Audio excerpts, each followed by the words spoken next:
Hello， 大家好，我是芒石。之前有挖过东京大饭店的坑，现在 B 站终于开播了，坑也可以填了。那么既然是复刻，就要认真一点，争取完美还原。第一集做的是黄焖长臂虾，配的是金莲花油。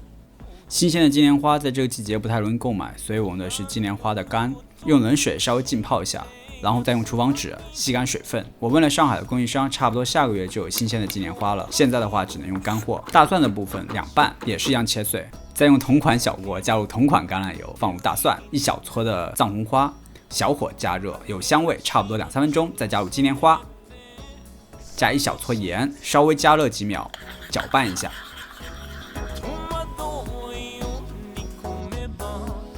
这样我们的金莲花油就做好了。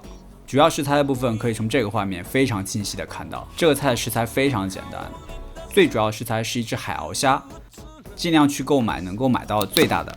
头部1刀，尾巴1刀，2刀，把它对半开，去掉虾线和虾囊。配菜的部分是茴香，它用的是就这种连带上面的根的，我这边买不到，所以我用了茴香和茴香根一起组合，切合适的大小，差不多能够入口就可以了。茴香的杆子也是一样，切差不多3-4厘米。再准备一半大蒜带皮的，这个部分是它虾脑的一个配菜，我用了一些红葱头。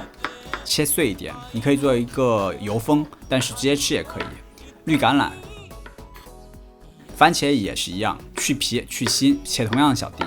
这个的要求就是比5毫米小丁更小，差不多2到3毫米就够了。把这些食材都放入一个碗里面，加入盐、黑胡椒，还有一点点金莲花油，搅拌均匀，这样我们的这份配菜就完成了。备用。准备炒制我们的鳌虾部分，橄榄油适量。加入大蒜、茴香、百里香，一点点盐，炒香炒软，再加入鳌虾，记得肉朝上，因为这个菜是焖的。加入白葡萄酒20到30毫升，蒸发酒精，再加入水，差不多是50毫升左右，盖上盖子，1分钟左右，虾刚刚熟即可。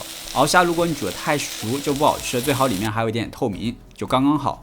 蔬菜部分垫底，再放上2只鳌虾，放上配菜。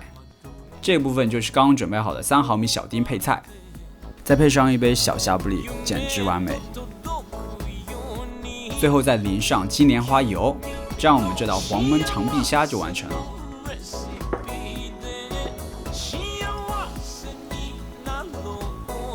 你觉得怎么样？说实话吗？说实话，没尾花好吃。不要相信刚刚这种不切实际的话，其实我做的也很好吃。说回《东京大饭店》这部剧真的是我近几年看过最棒的日剧和美食剧了。对我来说，这部剧除了演员的部分和剧情的部分，最棒的地方就是它的美食部分。它的所有美食都是有专业的顾问团队，有一部分家常菜式是由日本的厨艺学校提供的，餐厅的部分是由2家米其林餐厅进行一个顾问，所以它的美食部分就是完全是可以靠自己去尝试一些，虽然难度有点大，不过可以在家里复刻。避免隔着屏幕流口水的状态了。